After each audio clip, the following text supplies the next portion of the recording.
kepada materi. Kita buka dahulu pertemuan perdana elektromagnetik eksplorasi di hari ini.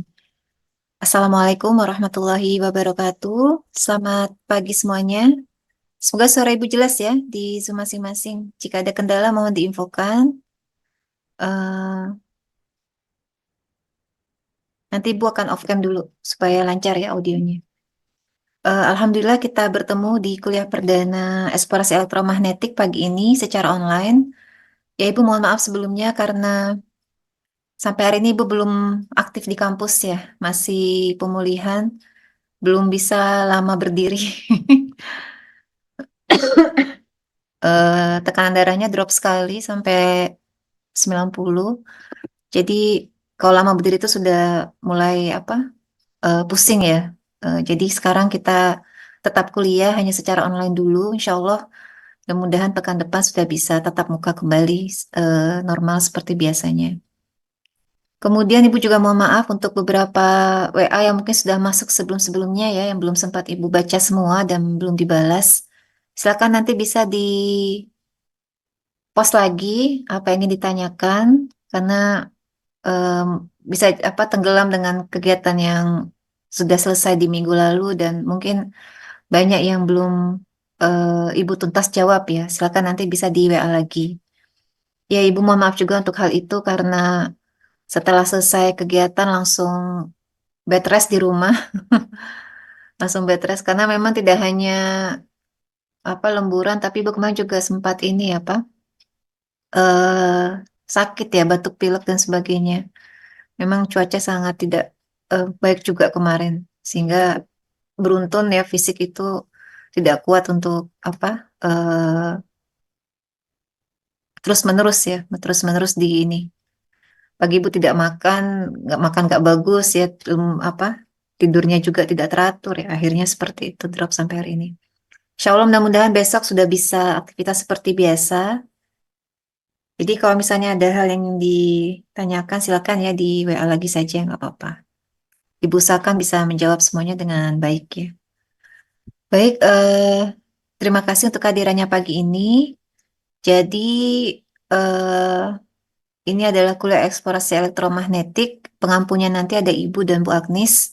Akan Ibu sampaikan seperti biasa di awal-awal perkuliahan itu adalah apa saja yang kita lakukan selama satu semester ya di kuliah ini, kontrak pembelajaran, materi-materi yang akan disampaikan oleh kami berdua, dan ada praktikum satu SKS ya. Nah, praktikumnya ini nanti akan fokus ke alat baru yang ada di departemen, yaitu radio magnetotelurik. Sebenarnya kemarin kita buka pasif elektromagnetik, arahannya lebih ke data-data sekunder di MT.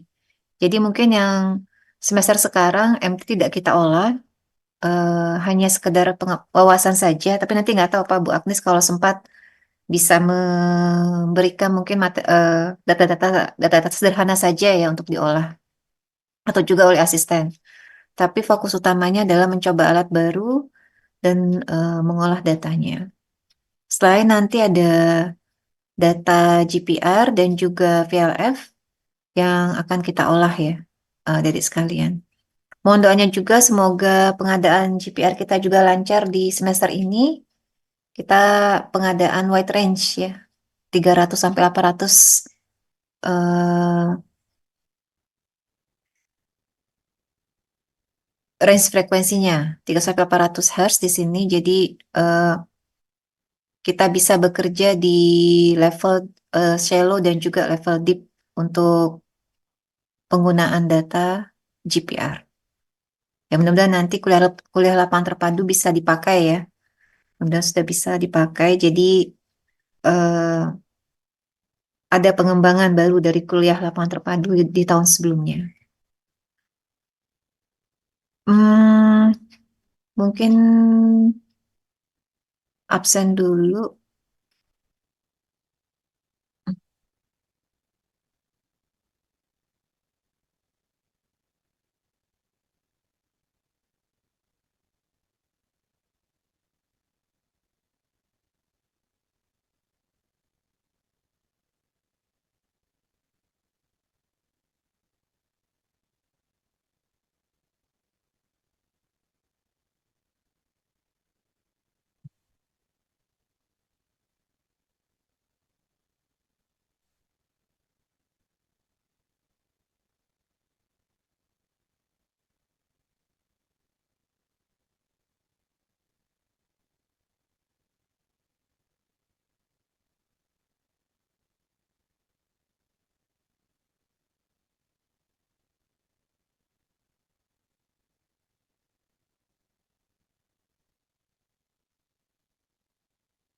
Silakan absen dulu kelas A dan kelas B, bisa diakses sampai kelas berakhir. Masih banyak excuse ya untuk kan pertama.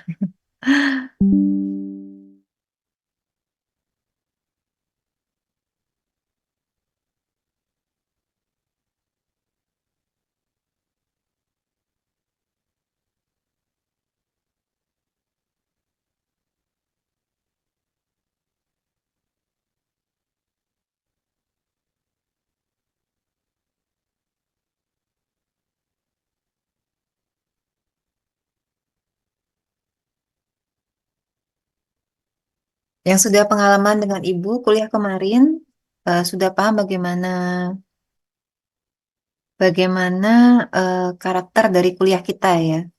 Jadi tidak jauh beda ya untuk kontrak perkuliahan yang Ibu sampaikan di semester lalu.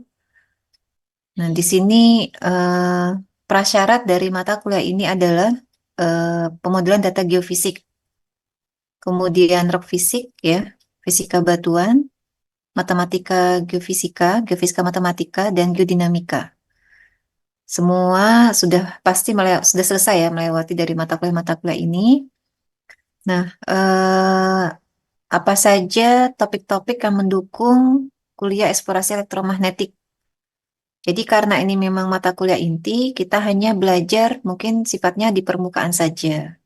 Untuk lebih mendalam, jika kalian tertarik dengan metode ini, bisa mendalami di mata kuliah tugas akhir ya, kerja praktek atau magang dengan aplikasi elektromagnetik. Apakah elektromagnetik yang high atau low frekuensi, tergantung dari target kalian nanti ya. Nah, di sini akan diterangkan tentang basic konsep dari elektromagnetik. Nanti kita akan mengenal namanya hukum Maxwell, hukum yang mendasari dari eksplorasi elektromagnetik. Kalau di geolistrik ada hukum Ohm ya, di gravity ada Newton. Nah, di sini ada namanya hukum Maxwell. Hukum Maxwell ini kan dilihat dari namanya, berarti akan memayungi medan listrik dan medan magnet untuk aplikasi perambatan elektromagnetik. Dan ada far field dan near field. Kita akan mengenal dua medan ini dalam perambatannya. Jadi nanti ada yang memang sumbernya sangat jauh. VLF salah satu contohnya ya. Ada yang sumbernya dekat. Contohnya adalah GPR ataupun metode lain yang antara transmitter dan receivernya itu eh, dalam satu device begitu. Jadi dalam elektromagnetik kita mengenal jarak sumber ke transmitter ya, yang kita kenal dengan istilah far field dan near field. Kemudian tipe sumber dan tipe receivernya ini juga bermacam-macam bervariasi ya. Ini memang metode ini sangat luas sekali. Kalian bisa menemukan banyak bentuk dari variasi eksplorasi elektromagnetik dan implementasinya. Nah, di sini kita mengenal dua kelompok frekuensi dalam penerapan atau aplikasi elektromagnetik, yaitu low frekuensi dan high frekuensi. Low frekuensi ini identik nanti eh, penetrasi dari gelombangnya dia akan jauh masuk ke dalam. Kita kenal istilahnya adalah difusi ya. Jadi difusi gelombang dan tentunya kalau dia jauh masuk ke dalam akan ada peristiwa-peristiwa yang terjadi dalam perambatannya ya. Ini juga konsep dasar yang mendasari semua konsep gelombang yang ada di eksplorasi geofisik yang sudah kalian dapatkan kemarin di seismik salah satunya ya. Nah, ada tambahan-tambahan khusus di elektromagnetik ini yang nanti akan kalian pelajari. Low frekuensi ini antara lain magnetotelurik. Magnetotelurik juga ada yang pasif dan juga ada yang aktif. Berarti kalau pasif aktif kita lihat dari sisi sumbernya ya.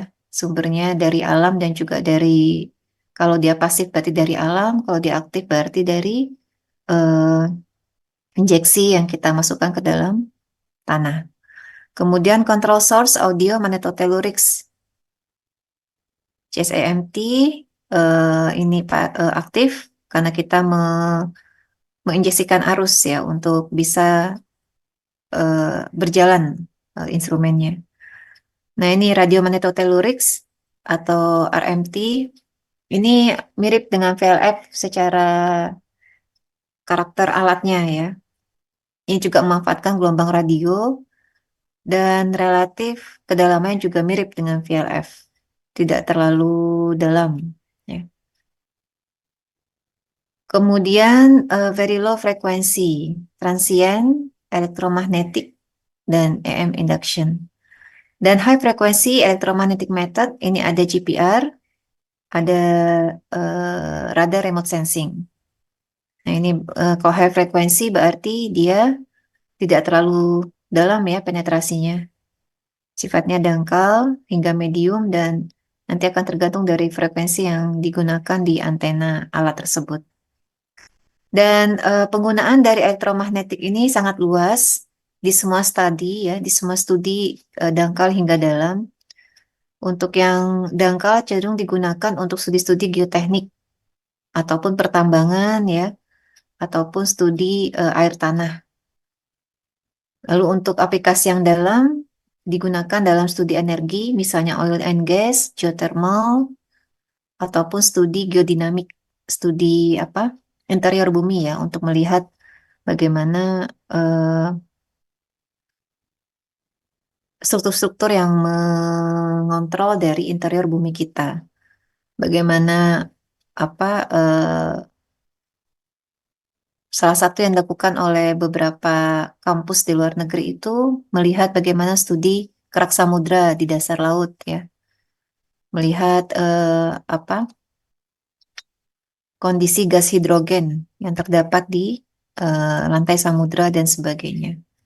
Nah, itu beberapa apa implementasi dari eh, low frekuensi elektromagnetik.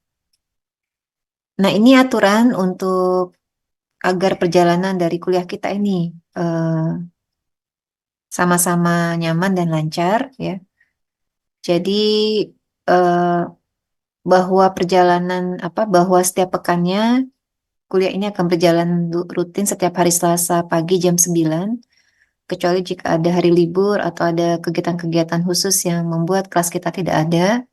Nah, nanti akan dibahas bersama eh, apakah ada hari pengganti ataupun diganti dengan tugas. Dan kehadiran dari peserta kelas ya sama sesuai dengan peraturan akademik itu adalah eh, minimal 80% kehadiran. Jika ada kegiatan-kegiatan MBKM, silakan disampaikan ya eh, dengan memberikan surat izin dan eh, surat izin perusahaan tentunya ya, surat izin perusahaan dan surat izin dari departemen yang menyampaikan bahwa dalam masa itu sedang melaksanakan MBKM. Ibu mengizinkan untuk hybrid, tetapi seperti yang Ibu sampaikan di awal semester, bahwa kewajiban tetap sama dengan kelas reguler. Artinya ujian-ujian ya, asesmen harus dikerjakan secara baik, termasuk juga kehadiran. Nah, jadi kehadiran ini juga include dalam praktikum ya, dia tidak terpisahkan. Artinya jika ada kehadiran di praktikum yang kalau di total itu akhirnya menjadi lebih dari 3 kali tanpa informasi, auto tidak akan Ibu luluskan kuliah ini. Silakan mengulang saja. Tidak ada remedial ya, tidak ada pengganti apapun untuk menggantikan kehadiran. Jadi kalau kalian tidak hadir, izin ya, izin ke asisten, izin kepada Ibu dengan menyertakan bukti yang baik. Tidak hanya sekedar WA, Bu, saya sakit, Bu, saya ABCD, apa surat dokternya ya, atau mungkin bisa menyusul, silahkan disusulkan. Nah, jadi konfirmasi ketidakhadiran ini bukan sekedar izin izin tidak hadir, tapi menyertai bukti yang baik. Dan ini akan dicek secara rutin ya, mungkin per 4 pekan atau per beberapa kali pertemuan dari setiap pertemuan kelas ini. Jika ditemukan ada lebih dari 2 kali, sudah warning mungkin 2 kali ya, 2 kali tidak hadir, ini akan diingatkan. Dan nanti jika pertemuan tatap muka, late tolerance-nya adalah 15 menit dari dimulainya kelas saat ibu masuk ya. Jadi kalau student masuk setelah kelas dimulai, maka akan terhitung sebagai absen. Silakan mengikuti kelas, tapi tidak akan dihitung sebagai kehadiran. Ya. Nah, mohon selama kelas tidak menyalakan HP, tidak membuka laptop, hanya membuka catatan saja, semua pandangan ke dosen ataupun ke asisten yang sedang memberikan materi. Nanti jadwal praktikum akan ditentukan bersama dengan asisten ya, dikoordinasikan dengan asisten. Jadi waktu yang kita sediakan itu kosong semua di sore hari 15.30 ataupun silakan cari mungkin ada sela-sela waktu di antara jam 7 sampai jam 3 itu yang bisa diisi untuk asistensi. Tapi kalau sore insya Allah pasti kosong semua ya, sudah tidak ada kegiatan perkuliahan. Bisa dimanfaatkan untuk asistensi praktikum.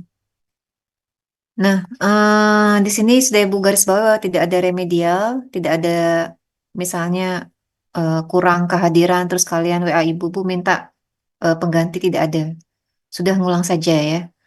Eh, sudah diberi kesempatan 1 semester sangat panjang ya, 16 pekan tidak dimanfaatkan dengan baik. Ya ini jadi pelajaran buat mahasiswa. Sehingga apa? Harapannya kita bisa fokus untuk menyelesaikan kegiatan mata kuliah ya secara baik untuk 1 semester ini. Karena tugas kita banyak ya, dia tidak hanya ngurus eksplorasi elektromagnetik saja ya.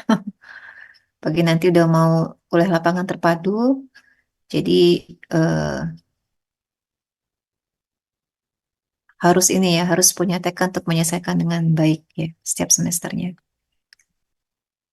Nah, jika ditemukan kecurangan atau hal-hal yang terkait dengan asesmen yang ya cheating ya, plagiarism dan sebagainya, maka akan dibuat langsung nol nilainya.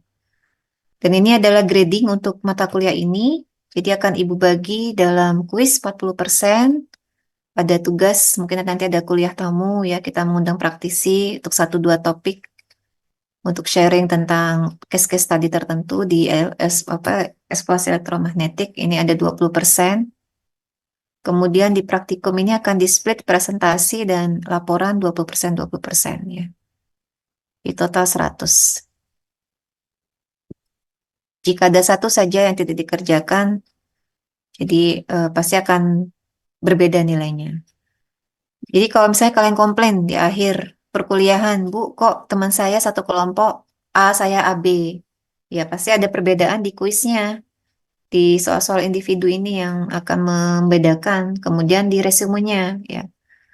Jadi mungkin untuk tugas-tugas kelompok praktikum bisa diratakan, ya, karena mungkin kerja kelompok begitu. Tidak bisa kita melihat orang per orang secara detail. Tapi untuk kuis dan resume ini bisa. Sehingga tidak akan sama rata nilainya ya. Mau ibu misalnya hasil resume 80 semua tidak begitu. Itu kan ibu cek satu-satu. Jadi kerapian, ketelatenan dalam melaksanakan setiap tugas itu pasti akan ibu cek satu-satu. Jangan khawatir. Jadi lakukan sebaik mungkin ya dari masing-masing kalian. Kalau memang misalnya diminta resume kuliah tamu, hanya 1 lembar tulisan saja, nggak dielaborate gambar ya. Ibu mau ngasih skor berapa? Ya 60 ibu kasih seadanya ya. Kalau yang buat seadanya ibu juga ngasih nilai seadanya. Jadi dari hasil assessment itu ya akan menentukan nilai masing-masing kalian. Tidak hanya dari praktikum saja ya, adik-adik. Ingat ya, dari grading ini akan menentukan. Nah, kemudian ini akan ada berapa topik yang akan ibu gabungkan. Mungkin masuknya ke sini saja ya.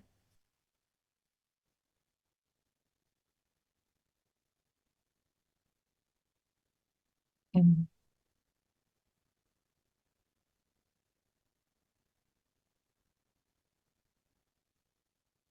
Ini yang Ibu terapkan di semester lalu untuk pembagian tugas dengan Bu Agnes. Jadi Bu Agnes akan fokus ke magnetotelurik Nanti Ibu akan fokus ke VLF, RMT, dan GPR. Jadi sampai nanti tengah semester, masih dengan Ibu ya, akan kita bagi pertemuan-pertemuan kita dalam tiga topik tersebut, VLF, GPR, dan juga radiomagnetotelurik. Nah, nanti setelah ETS selesai atau mungkin pekan 10 ya, 10 atau 11, nanti Bu Agnes akan masuk menyampaikan tentang magnetotelurik. Ya. Jangan dilihat asesmennya ini dan juga tanggalnya ini masih rundown yang semester lalu, tapi kurang lebih untuk topik-topik per pekannya akan disampaikan kepada kelas adalah pembagiannya sebagai berikut ini. Nah, jadi awal ini kita masih insight tentang basic teori, yang akan Ibu sampaikan sekilas tentang Maxwell ya. Ya Ibu mohon maaf hari ini belum bisa ngomong agak banyak, masih geliang-geliang kepalanya. Ada yang tanyakan terkait dengan kontrak? Silakan. Dan Ibu welcome untuk semua masukan ya. Jika ada feedback, masukan yang kira-kira ingin dikembangkan dari kuliah ini, Ibu sangat welcome sekali. Silakan perwakilan kelas atau tidak harus perwakilan, mungkin satu dari kan ingin menyampaikan idenya untuk agar kelas kita bisa lebih apa istilahnya interaktif ya. Ibu sangat welcome ya adik-adik. Jangan jangan khawatir untuk menyampaikan.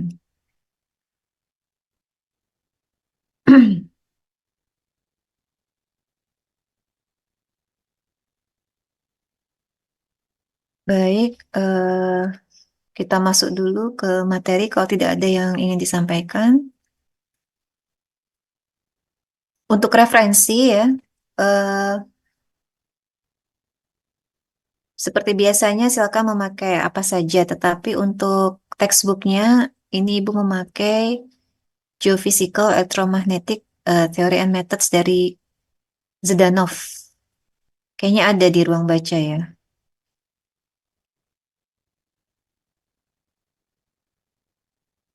Bisa juga Applied Geophysics, Telford, tapi Telford ini terlalu sangat umum sekali. Yang spesifik ke EM ini pakai Zdanov ini ya. Ini bahkan diulas dari awal, mulai dari medan vektornya dulu. Karena ini memang medan vektor, punya besar dan punya arah. Jadi Zdanov ini mengulas kembali tentang medan vektor. Nanti masuk spesifik ke, baru masuk ke basic dari eh, elektromagnetik, medan listrik dan medan magnet masing-masing ya. Akan dibahas secara lengkap di buku ini. Jadi tidak langsung sebenarnya ke Maxwell adik-adik. Tapi untuk membahas basic teori dari medan EM ini sebenarnya harusnya satu kuliah tersendiri. Namanya kuliah teori medan ya harusnya ya. Kalau eh, di fisika itu biasanya satu apa dua SKS sendiri, dua SKS sendiri. Tapi kita tidak banyak membahas teorinya. Jadi kalau memang kalian tertarik banyak nanti perdalam di TA saja ya tentang listrik dan medan magnet. Nah, untuk lainnya nanti case study-nya ada spesifik ke praktikal magnetotelurik ini dari Simpson and Barr, lalu geofisik jurnal untuk case study yang akan kita bahas di mata kuliah ini ya.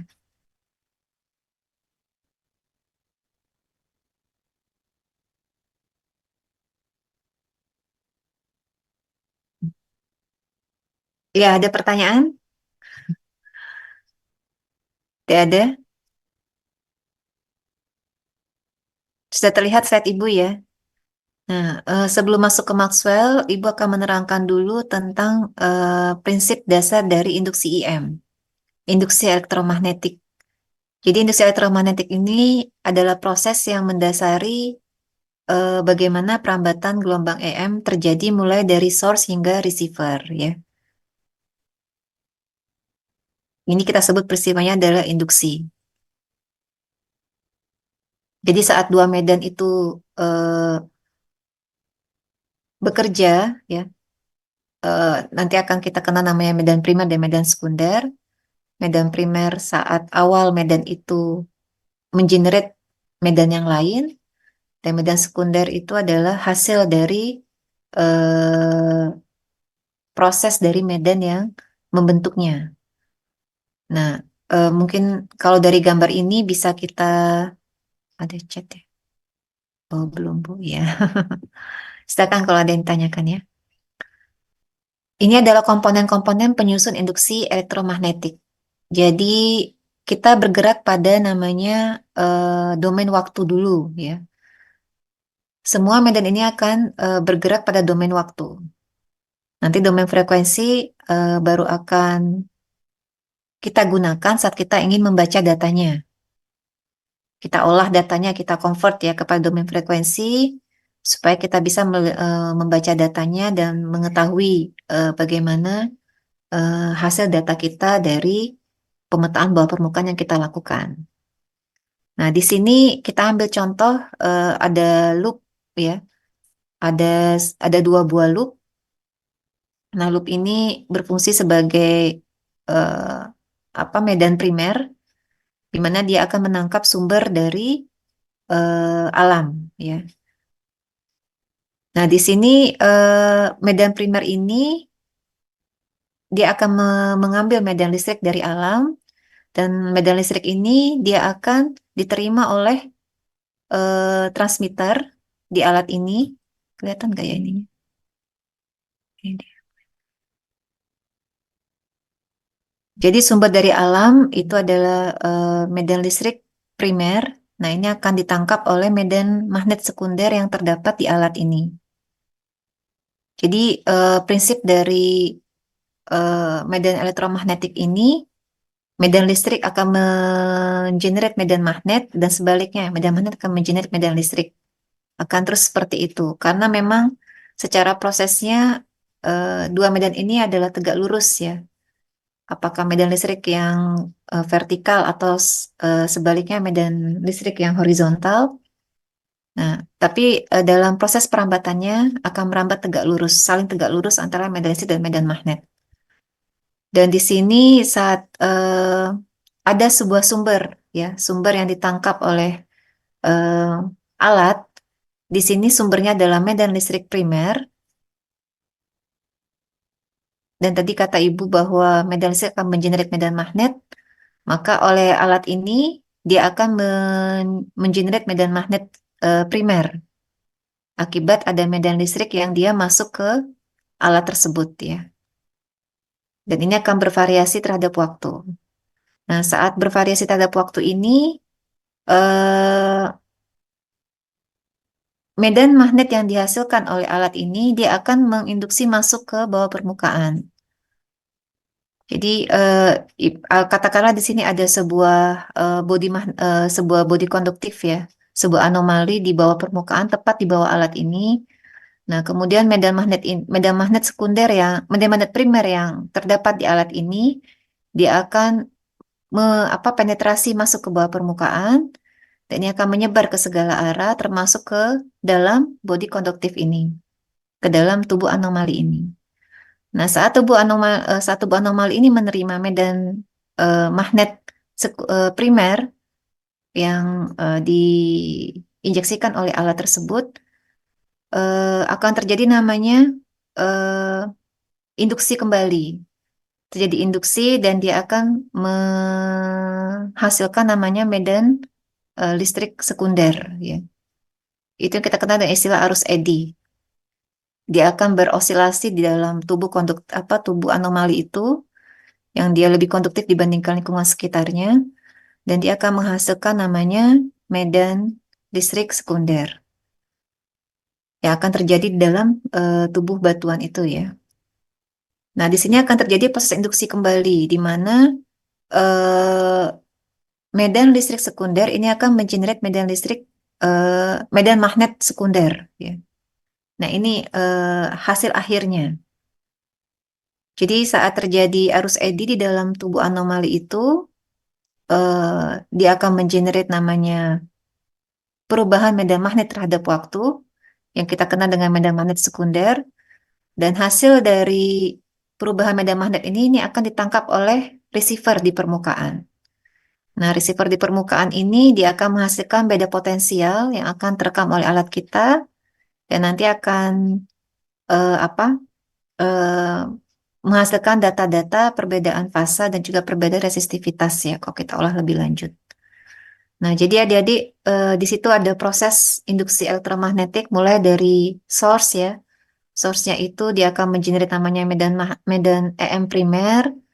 Kemudian medan EM primer di alat ini dia akan masuk ke bawah permukaan, akan bertemu dengan sebuah anomali konduktif.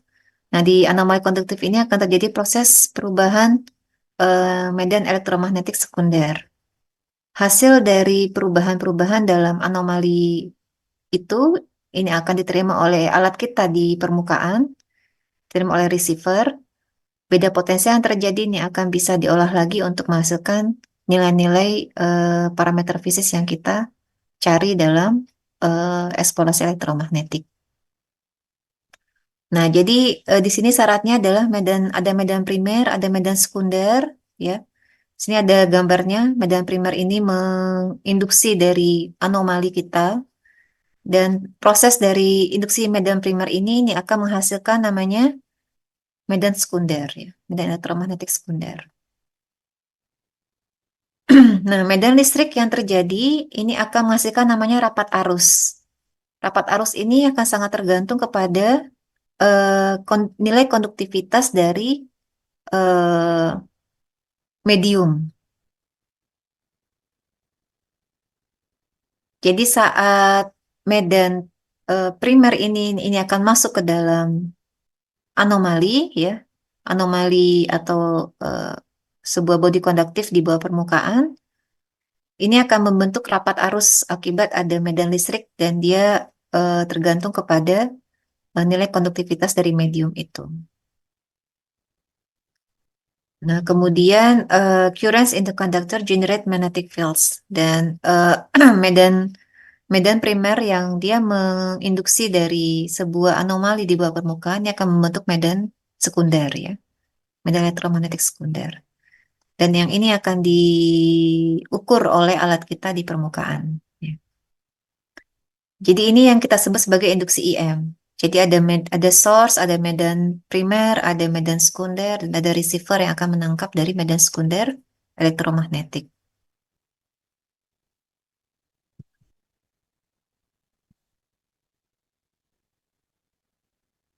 Nah ini ya, jadi syarat terbentuknya induksi elektromagnetik ada medan primer, ada medan sekunder, transmitter tentunya ya untuk penerima sumber,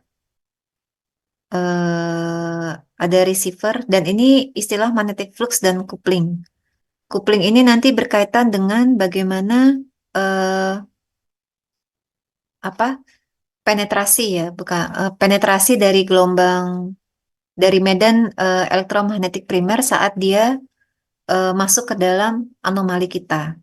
Nah, posisi dari alat itu akan sangat menentukan bagaimana eh, baik tidaknya data yang kita rekam ya.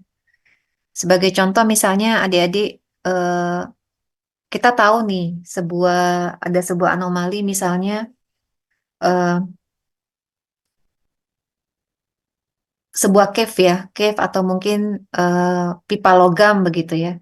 Pipa logam atau mungkin drum begitu dari metal yang dia eh, terkubur di dalam sebuah lapisan lempung atau pasir misalnya. Itu kan pasti kontrasnya akan sangat kelihatan antara logam dan juga litologi yang menguburnya ya, litologi di sekitarnya. Nah, saat kita menggeserkan alat kita tepat di atas bendanya, maka posisi dari coupling dari apa medan itu dia akan tepat merefleksi dari si anomalinya. Tapi kalau misalnya posisi kita agak bergeser kiri atau kanan dari si alat, maka otomatis yang akan terbaca atau terekam oleh alat kita itu mungkin bagian sedikit saja dari si anomalinya begitu. Jadi kopling ini memang sangat menentukan. Apakah dia nanti posisinya tegak lurus dari si anomali ataukah dia sejajar. Kalau sejajar kan pasti nggak kelihatan apa-apa ya, flat ya.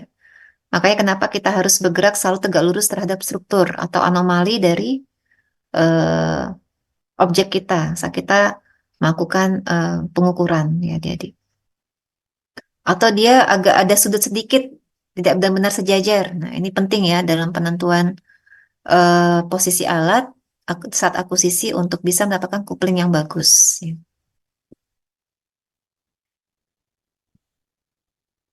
Nah, ini disebut dengan induksi elektromagnetik. Yang lainnya adalah em,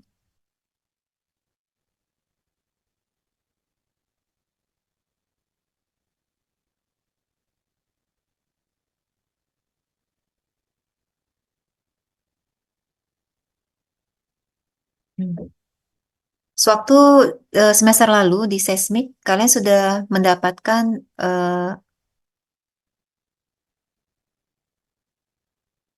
sifat-sifat perambatan gelombang seismik ya. Ada terefleksi, ada terefraksi, terinterferensi, terdifraksi ya. Peristiwa-peristiwa yang terjadi saat gelombang seismik itu merambat di bawah permukaan. Apa saja fenomena-fenomena yang terjadi pada gelombang seismik ya. Sudah bisa menjawab dengan baik, yaitu ada terjadi refleksi, refraksi, interferensi, terjadi difraksi ya. Dan ada fenomena lain yang mungkin terjadi. Nah, di sini tambahannya untuk gelombang elektromagnetik terjadi polarisasi. Jadi karena dia gelombang transversal dan tegak lurus, maka akan ada polarisasi di gelombang elektromagnetik. Sehingga nanti kita mengenal namanya mode TE ya. Beberapa mode-mode perambatan gelombang elektromagnetik. Ada namanya transverse elektrik, ada transverse magnetik ya. Nanti itu akan ditentukan dari posisi eh, dari mana gelombang elektromagnetiknya datang, dari mana gelombang medan listriknya datang ya, bukan elektromagnetiknya. Jadi posisi dari mode itu ditentukan dari eh, masing-masing medan, apakah eh, medan listriknya dia sejajar atau tegak lurus dari medan magnetnya. Nah, ini tambahan untuk karakter perambatan gelombang elektromagnetik, kita istilahnya adalah polarisasi. Dan polarisasi ini ada tiga macam ya bentuknya. Ada polarisasi linier, ada polarisasi sirkular, melingkar, dan ada polarisasi eliptik, gabungan antara linier dan sirkular.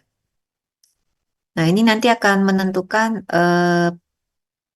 perbedaan-perbedaan fasa antara dua medan tersebut ya pastinya.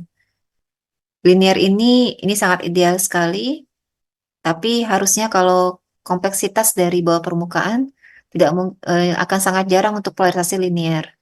Bisa jadi dia akan sirkular atau eliptik ya, gabungan antara linier dan sirkular karena asumsi bumi kita ada anisotropi ya dan apa sangat kompleks sehingga proses polarisasi gelombang elektromagnetik ini akan kompleks juga begitu ya.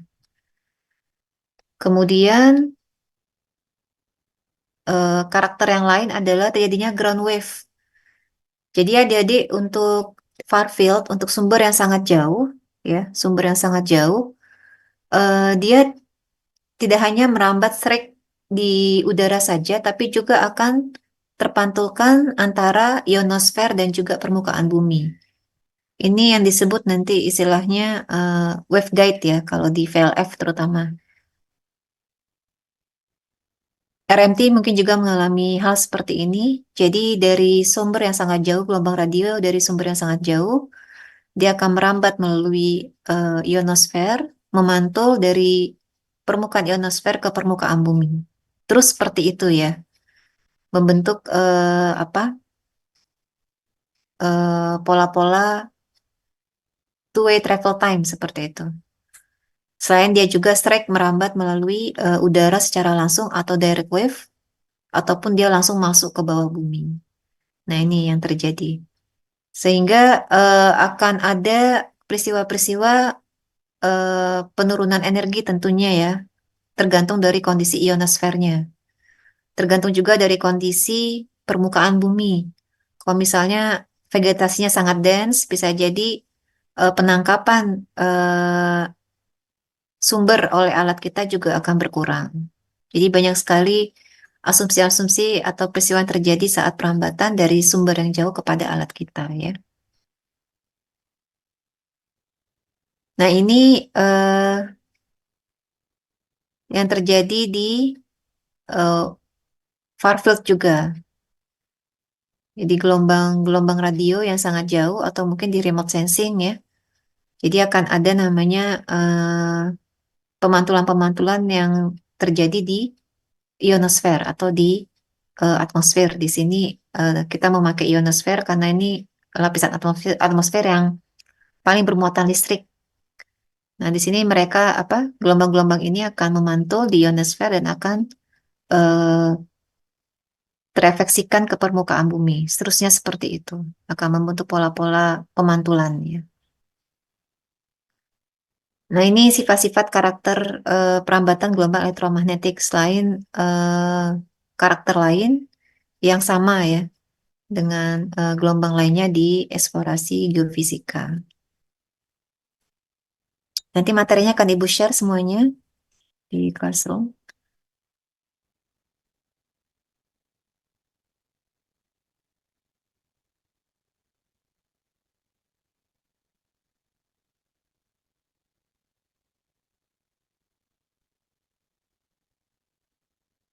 Ada pertanyaan dulu untuk beberapa yang Ibu sampaikan tadi?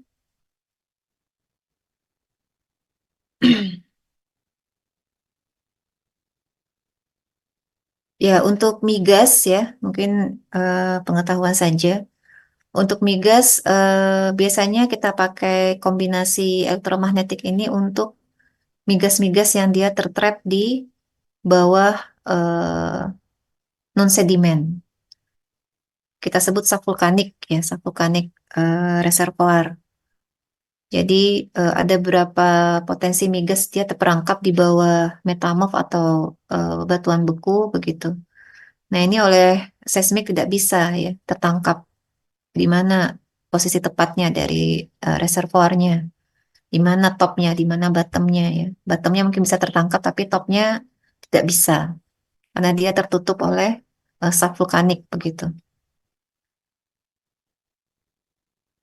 Oh iya, baik Ihsan. Nanti akan Ibu jelaskan.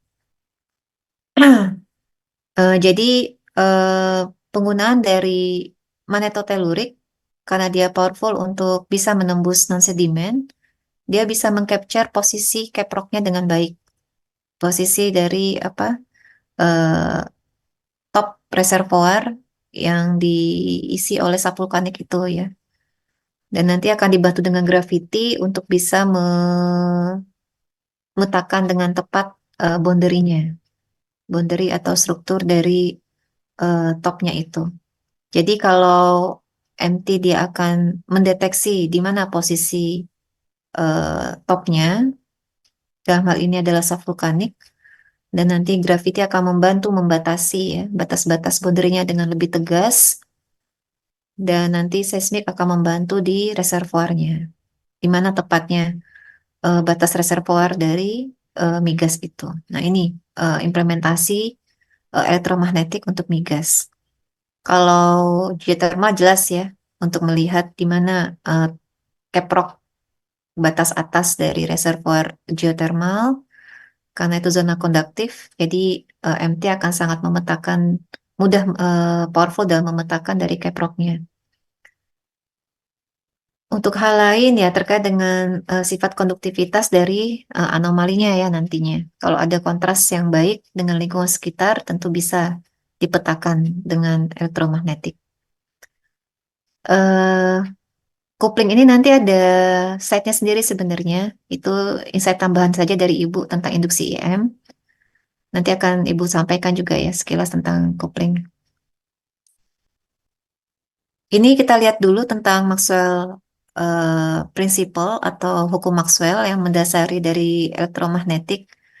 Jadi pastikan bahwa kalian nanti kalau mengambil TA tentang elektromagnetik, hukum ini jangan sampai dilupakan. Ya, ini hukum dasarnya terdiri atas dua medan, medan magnet dan medan listrik. Dimulai dari, nah ada empat prinsip yang mendasari dari persamaan Maxwell. Ada Gauss law for electric field, Gauss law for magnetic field, Faraday's law, dan Ampere Maxwell. Nanti akan kita lihat bentuk persamaan Maxwell dalam bentuk diferensial dan juga integral. Ya. Nah, sekarang kita lihat dulu dalam bentuk diferensial. Bentuk diferensial kita mengenal namanya operator del di sini atau nabla. Ini ciri khas untuk differential form. Untuk Gauss medan listrik ya, eh, ada perkalian dot di sini terhadap nilai displacement current. Dari mana nilai displacement current ini?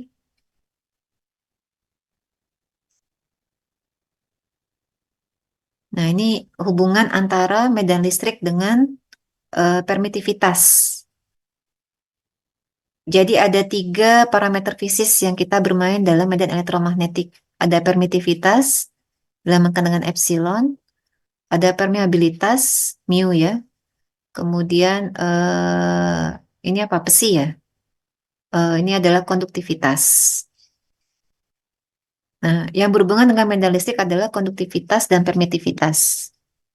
Nah, jadi untuk hukum Gauss ini berlaku displacement current. Ini akan menghasilkan namanya free change density. Eh, Berat jenis muatan listrik ya akibat adanya arus displacement atau apa muatan-muatan elektron yang dia berpindah-pindah di mediumnya. Kemudian Gauss for magnetic field. Ini ada perkalian dot yang dia sama dengan nol. Nah, kenapa nol? Karena asumsinya antara medan listrik lagi. Medan magnet yang masuk dan keluar itu jumlahnya sama. Sehingga tidak ada perubahan muatan, tidak ada perubahan apa medan magnet ya. Jumlah medan magnet eh, masuk dan keluar itu sama, sehingga sama dengan nol. Kemudian hukum Faraday, ini ada perkalian cross terhadap medan listrik eh, sama dengan negatif diferensial medan magnet terhadap perubahan waktu. Jadi di sini kalau kita baca rumusnya, perubahan medan magnet terhadap waktu ini akan mengenerate namanya medan listrik. Ya. Perubahan medan listrik terhadap waktu. Kemudian di sini kalau Ampere Maxwell, perubahan medan listrik ini terhadap waktunya akan mengenerate namanya perubahan medan magnet. Nah, ini perkalian cross ya yang mendasari dari Faraday dan Ampere. Kita lihat dalam bentuk integralnya. Mirip ya dengan diferensial. Dalam bentuk integralnya di sini berlaku integral volume. Integral volume displacement current yang dia terdapat dalam sebuah volume tertentu, volume medium tertentu, ini adalah setara dengan integral surface tertutup ya, di mana nilai displacement current ini dikalikan dengan nilai perubahan arus yang terjadi ya dalam setiap elemen A sama dengan total enclosed free electrical charge. Ini sebenarnya ada gambarnya nggak ya? Ada gambarnya nggak? Nah, ini gambarnya mungkin ya. Ini ada sebuah surface tertutup, ya. Bayangkan di surface ini ada elemen-elemen kecil-kecil ya. Surface ini terdiri atas elemen-elemen kecil yang kita sebut sebagai dA. A itu adalah permukaan. Nah, nanti kita bisa menghitung penjumlahan dari berapa total medan magnet yang terdapat di eh, satu volume medium ini adalah integral dari ya integral dari arus yang melewati dari setiap elemen A ya dalam sebuah surface tertutup. Nah, ini yang kita sebut sebagai apa ini? total dari eh, elektron bebas, ya, elektron bebas yang terdapat di dalam medium ini. Jadi bisa dibayangkan ya, ini seperti kita mengulang kembali mata kuliah geofisika matematika. Bagaimana cara kita menghitung hukum Gauss untuk sebuah medium permukaan. Nah, sama dengan Gauss untuk medan magnet. Jadi, seperti Ibu sampaikan tadi bahwa medan magnet eh, antara yang masuk dan yang keluar dari medium itu adalah sama, tidak ada perubahan sehingga sama dengan nol. Nah, untuk hukum Faraday, saat ada medan magnet yang dikenakan dalam sebuah elemen permukaan, ya, yang bervariasi terhadap waktu, itu setara dengan jumlah medan listrik pada setiap di sini elemen garisnya ya. Coba kita lihat. Nah, ini hukum Faraday. Jadi ini sebuah loop tertutup ya. Ibaratnya sebuah wire line misalnya, sebuah eh, kabel begitu. Kemudian kita bisa eh, mengetahui bahwa dalam setiap elemen A penyusun dari loop tertutup ini ada sebuah perubahan medan magnet terhadap waktu yang kita terapkan ya dalam dalam medium ini, dan ini adalah sama jumlahnya dengan total medan listrik yang menyelimuti dari eh, line-nya atau kabel ini, kabel yang menutup dari medium ini. Jadi itu setara dengan E.dl dalam sebuah loop tertutup ya. Sehingga bisa kita gambarkan fenomena hukum Faraday untuk eh, gambar ini adalah perubahan medan magnet terhadap waktu pada satu elemen tertentu yang kita sebut sebagai dA itu setara dengan jumlah dari medan listrik pada setiap elemen L-nya, penyusun L-nya ya, dalam sebuah loop tertutup, coil tertutup, ini C ini coil. Jadi kira-kira seperti itu untuk eh, Faraday. Nah, kebalikan dari Faraday adalah hukum Ampere. Hmm. Kalau tadi hukum Faraday dia berawal dari perubahan medan magnet. Nah, kalau Ampere ini adalah perubahan medan listrik. Jadi kalau ada perubahan medan listrik, eh, jadi kalau eh, kawat ini kita alirkan medan listrik, ya, pada waktu-waktu tertentu, maka dia akan menghasilkan namanya loop medan magnet di sekitar kawat yang kita alirkan listrik ini. Nah, ini setara dengan del cross B dot dA, ya, pada sebuah surface. Dia tidak tertutup ya, surface-nya ya. Saya bisa kita gambarkan persamaannya adalah seperti ini.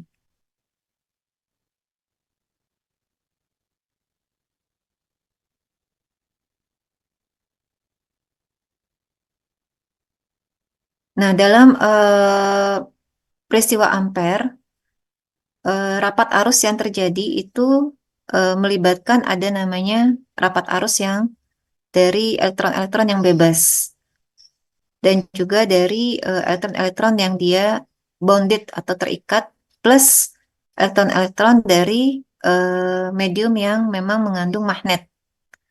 Jadi di sini ada istilahnya total current density dari tiga kontribusi ion-ion yang terlibat dalam dalam proses proses hukum Ampere ini ya. Nah, bisa eh, jadi ada keterlibatan dari sebuah medium yang memang sangat magnetize ya begitu ya, mungkin di bawah permukaan, dan ada keterlibatan dari medium-medium yang dia sudah apa bonded begitu. Bonded di sini dalam arti eh, medium-medium tertentu yang memang secara sifat kemagnetannya tidak terlalu kuat dibandingkan medium lainnya, tapi dia sudah menjadi suatu eh, apa yang memberikan kontribusi terhadap nilai nilai eh, kemagnetan dari eh, medium itu ya.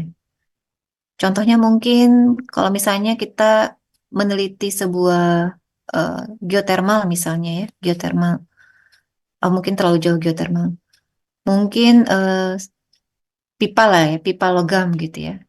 Nah, dia kan sangat magnetize. Nah, mungkin juga ada ion lain yang elektron bebas yang terdapat di sekitarnya, dan ada mungkin anomali-anomali lain yang selain dari pipa itu, ya, selain dari pipa itu yang juga berkontribusi untuk menghasilkan nilai eh, nilai-nilai parameter yang dihasilkan oleh data kita. Nah, ini secara umum kontribusi dari total current density yang ditangkap oleh receiver. Nah, kita tidak tahu ya, tapi dari total nilai yang kita dapatkan, kalau memang dia kontrasnya sangat kuat ya, anomali itu, maka itu akan mudah terbaca oleh alat kita. Jika tidak ya, mungkin yang akan dominan adalah anomali lain yang justru bukan menjadi objek dari penelitian kita. Sehingga dalam penelitian elektromagnetik ini kontras memang sangat penting.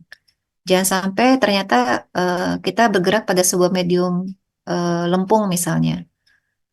Objek kita juga saturated, water saturatednya juga kuat. Ya, alhasil nanti yang akan terekam eh, tidak akan begitu jelas ya untuk targetnya begitu. Karena sama-sama konduktif, sama-sama mungkin bond current-nya ini yang sangat kuat ya dibandingkan eh, ion-ion lainnya yang mungkin yang menjadi target kita.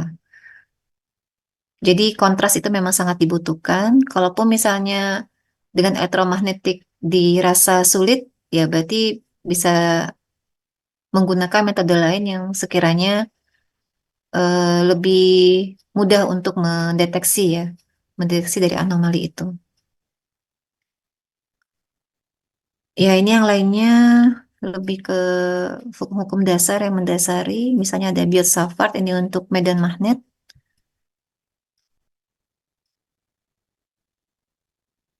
Ya intinya ada sebuah eh,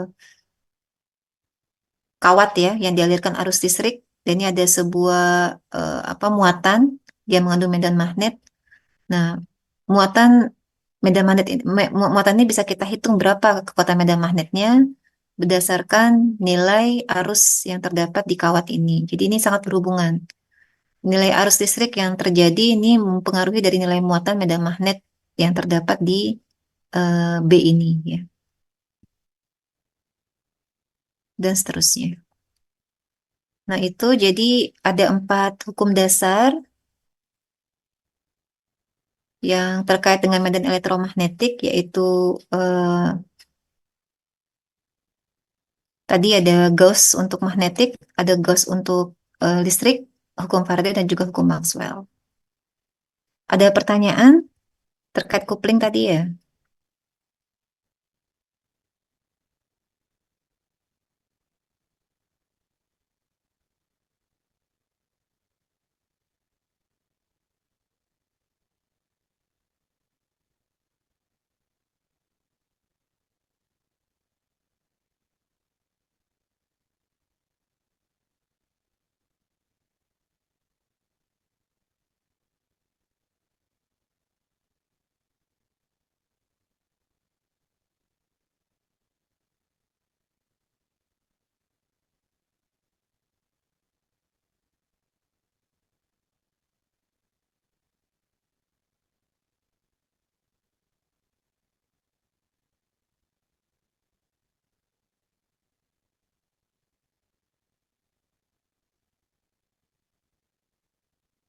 Hmm.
Ya, ini gambar ini memperlihatkan bagaimana kopling yang baik dan kopling yang atau bisa yang ini.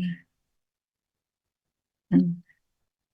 Jadi kopling yang baik dan kopling yang buruk itu tergantung dari sudut antara dari mana eh, apa ya si medan magnetnya ya, arah dari medan magnetnya terhadap si objeknya. Jadi kalau kita lihat di sini ada not coupled, ada perfect coupling dan ada coupled. Nah, bad coupling di sini poor induction atau no induction. Kalau good coupling more efficient induction. Good coupling ini ditentukan oleh sudut yang kecil antara eh, proses induksi elektromagnetik terhadap objeknya. Large angle ini bad coupling. Jadi kalau misalnya kita lihat di sini ya, eh, di sini arah induksi elektromagnetiknya kemana-mana ya arahnya dan eh, dikatakan kopling yang baik apabila arah induksinya itu dia punya sudut yang kecil, punya sudut yang kecil eh, terhadap objeknya begitu. Jadi mungkin kalau kita lihat di sini kalau arah si induksinya itu dia apa menuju konduktornya ya, menuju konduktornya, menuju konduktornya. Nah, di sini kita lihat ada kopling yang sangat baik karena dia tepat menuju si konduktornya. Begitu juga untuk yang perfect coupling dan juga coupled ini. Not coupled, di mana arah si konduktornya ini dia mungkin bisa dikatakan sejajar ya, sejajar dengan si sumbernya ini ya. Jadi kita lihat posisi si konduktornya ini dia ke kiri dan ke kanan. Sedangkan kan arah si sumbernya ini kan juga sejajar seperti itu ya dari apa kutub dari positif dan negatifnya dari si transmitter kita ini atau sumber kita ini, sumber EM-nya ini. Nah, ini dikatakan eh, bisa jadi tidak akan punya kopling yang bagus dan nanti eh, hasilnya adalah bisa jadi lemah ya, lemah ataupun tidak tertangkap dengan baik anomalinya. Bagaimana kita bisa tahu, Bu Win? Ya itu memang coba-coba akhirnya. Kita tidak tahu seperti apa karena ini memang juga tergantung tadi dari eh, seberapa kuat ya, seberapa kuat dari arus yang kita injeksikan kepada bawah permukaan yang nanti akan mengenerate medan magnet. Nah, tentunya eh, bagus tidak couplingnya nanti akan sangat tergantung dari posisi si coilnya terhadap si konduktornya itu. Nah, selain kopling yang bagus, kadang juga eh, sakit akuisisi data itu katanya antara, bukan katanya ya, sebaiknya antara permukaan dengan alat kita jangan terlalu jauh jaraknya.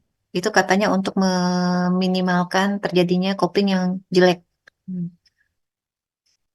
Mungkin semakin dekat sumber dengan anomalinya, maka koplingnya akan semakin bagus. Harapannya seperti itu ya.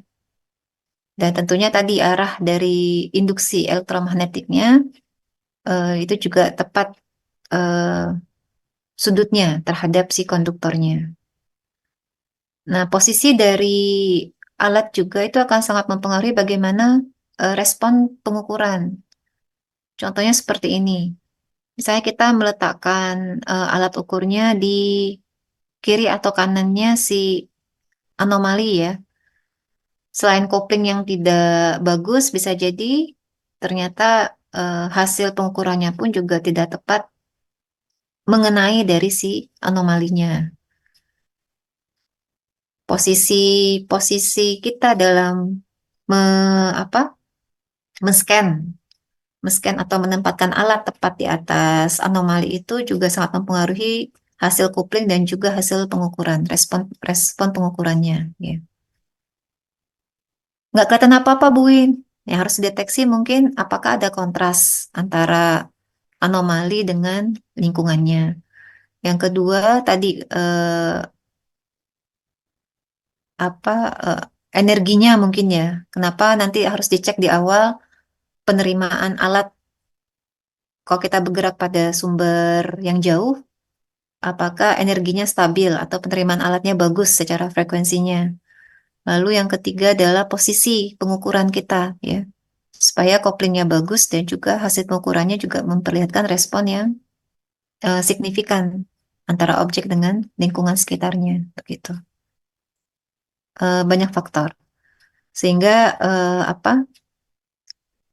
Kalau kita tidak berhasil pada satu kegiatan atau satu pengukuran, kita coba dari sudut yang lain. Misalnya mungkin sudut pengukurannya agak dimiringkan begitu ya. Tidak betul-betul lurus lurus sejajar dengan sebuah utilitas misalnya. Atau kita ambil agak miring begitu. Jadi mod-mod pengukuran di permukaan pun juga mempengaruhi untuk coupling dan juga respon hasil dari eksplorasi elektromagnetik. Ya, seperti itu ya. Ini contoh untuk studi koil-koil. Ada namanya koil-koil magnetik. Jadi ini ada koil magnetik satu, koil magnetik 2. Ini juga bisa eh, sama analoginya dengan pengukuran radar ya. Pengukuran radar juga seperti itu. Kalau kita bergerak di eh, satu device, dia ada transmitter dan receiver, atau kita bergerak pada apa bipolar antena atau satu device itu ada dua antena.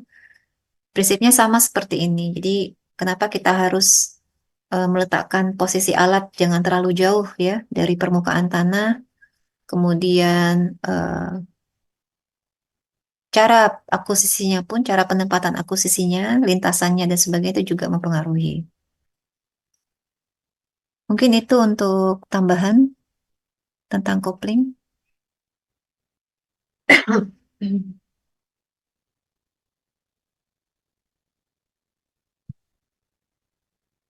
Ya, cukup dulu ya untuk hari ini ya.